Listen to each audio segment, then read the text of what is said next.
great evening. Yo, check it. March 23rd, 2022, in the year of the Most High. It's a great day. We're alive. We're 6 feet above the ground, still in the vessel that we have been so fortunate to be born into. You know what I'm saying?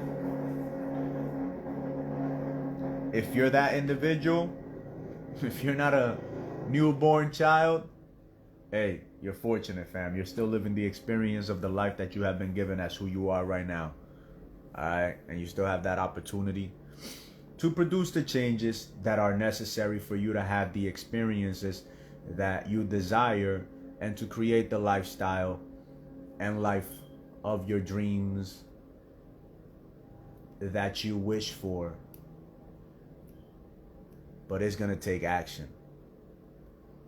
It's going to take, as many greats have said, and as I often say, you doing what you don't feel like doing, what you don't want to do. It's going to take you overcoming those moments of like, you know, you're just fucking tired, you're sore, you're hurting, you're stressed, you're depressed, whatever it is. You're going to have to overcome those moments, and you're going to have to just do the work. You're going to have to do the work, no complaint, and consistently do the work, you know? You're going to have to, in the place of those negative habits, of those actions that have no motives, you're going to have to put habits that make sense, that bring value to your life, and that positively impact your life and the lives of those around you. That is the only way. You get what I'm saying? It's going to take you reading the books, you listening to the podcasts, and you applying for the classes, for the lessons, going and taking the courses, traveling to where you got to travel, meeting the people, shaking the hands, doing the charitable works, the philanthropic works. It's going to take some creativity on your part. It's going to take some creativity, some destroying old habits and putting in the place of those bad habits some positive habits that you look forward to continuing to do for the rest of your life, or until you are no longer able to do those things, right? In a few years you might not be able to run, as I'm having issues right now, right, with my knee. So thankfully I listened to the suggestions of a friend. It was something that I had already done, but listening to that individual giving me that suggestion, it just sparked an idea, and I started swimming. And now I look forward to swimming well into my 80s and 90s. If by the grace and guidance and wisdom and abundance of the Most High, I am fortunate enough to live that long, right? We never know what may happen in life. We just, hope. We hope. That's all we can have is hopes, right? We just hope for the best.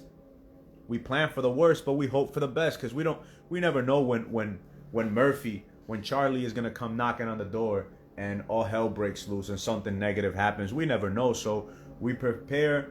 We hope for the best and prepare for the worst, right? That's why we train daily. We train daily because you never know when you're gonna be required to either help yourself or help somebody in need. That's why we educate the children, we discipline them, and we teach them the value of discipline and the value of having morals and ethics, and of believing in themselves, and of being self-reliant. Not to say that you don't ever have to accept the help of somebody else, or that you should never seek the help of others, but that you should be self-reliant within yourself to understand what kind of help to seek, and to understand, who and what is of value to you and what isn't, and what is a waste, right? So that's all it is in life, man. Seeking to be of the greatest possible value to yourself so that you can do the same for others. Because at the end of the day, as the great Isaac Newton pointed out, or Einstein, Einstein, we are all here to serve one another. We are only here to serve one another. And if we desist or, fail to meet that mark of being of valuable service to one another in the way that we have been so, endowed by life to be of service, then at the end of our days, we're going to feel as though something is missing. Not to say that, we didn't live, because, we're only really supposed to live. That's all life is. But the best way to live is to live in service. To live in service to something greater than ourselves. Something greater than the immediate gratifications, the comforts, the creature comforts, the insatiable desires and animal instincts, right? Something greater. Like, what's the point of having children if you have nothing to give to them but to bring them into this life of suffering and into whatever waste and disorder, one may be living in the moment with nothing to provide, no wisdom, no knowledge, no understanding, no healthy lifestyle, no wealth, no health, no love, no hopes, no dreams. We're bringing curses upon our seeds, upon our posterity. But if we, if we do the work, if we don't just hope, but with faith and love, go out and confidently, apply the work, do the work, then, our faith and our hopes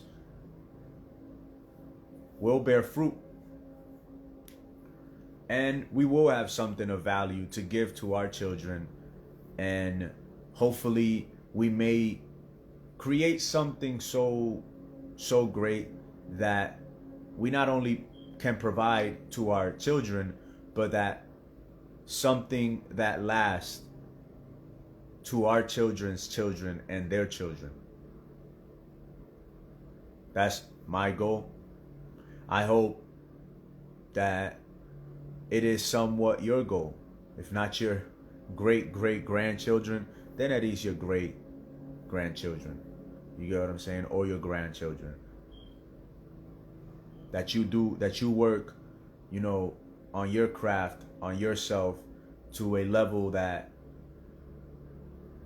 when time comes, whether expected or unexpectedly, you leave with a sense of relief and satisfaction that the work that you did was enough, that you did enough, that you did what you could do, the best that you could do, and that you left as few stones unturned as possible.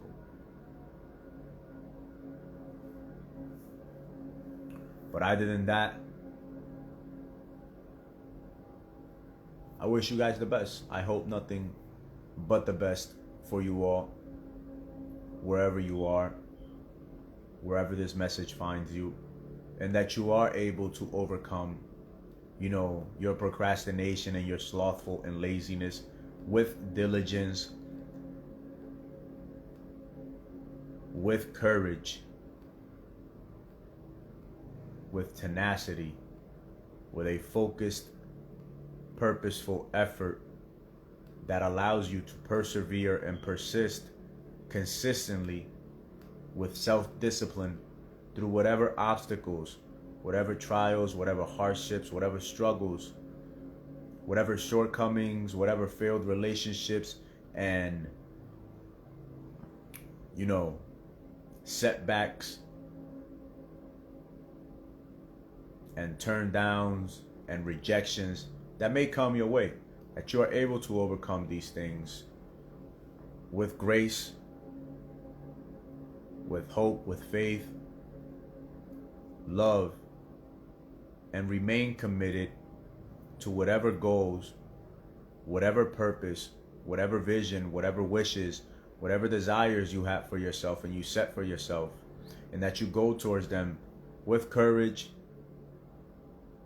and with integrity and honor, despite all these other things that may come to try to tempt you, to throw you off your path. For as John, I believe 2 or 3 says in the Bible, or James, count it all joy, my brethren, when you encounter various trials, knowing that the testing of your faith produces endurance and patience. So let endurance or patience have its perfect resolve, and let it be perfect and complete, and let it make you perfect and complete, lacking in nothing. And with that, I leave you, ladies and gentlemen. All right, one love.